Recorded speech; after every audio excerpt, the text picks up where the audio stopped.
खुलुमबाय। दिनै फुंबिलिनि बे गोथार समाव दुलाराय बर' फरायसा आफादनि जानानै गासैबो बर' माहारिनिसिम 2022 मायथाइनि 1 जानुवारि बे गोदान बोसोरनि गाहाम हामलायनायखौ बावहरदों।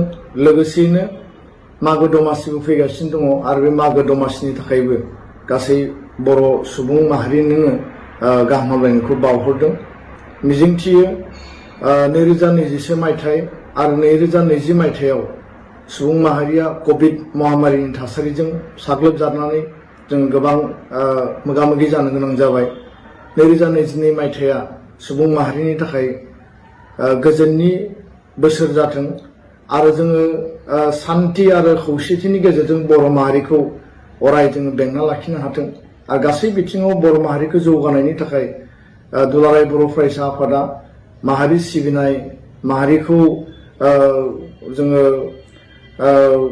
गोजौआव लांनाय आरो लोगोसे गेरेमसा माहारि दानायनि जायफोर हाबाफारि लादों, बर' सुबुङा साफ्रोमबो जोंखौ मदद होगोन आरो बेयाव बाहागो लागोन।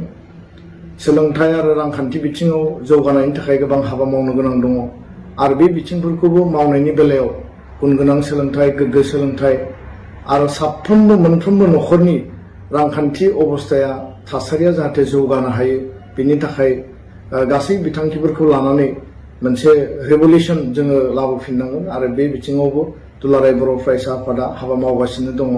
बिटिआर सुक्तिनि मोनफ्रोमबो दफाया जिखिनि आद्रा दंबावो जाहाथे रोखा-रोखायै मावफुंजायो, बेनि थाखायबो आनान गसाइनियाव आर'ज गाबदों आरो बयबो मदद होनांगोन। आरो आङो जोबनायाव साफ्रोमखौबो फिन खेबसेबाव गोदान बोसोर 2022 मायथाइनि फिन गोसो गोरबोनि दुलाराय बर' फरायसा आफादनि जानानै हामलायनायखौ आं बावहरफिनबाय।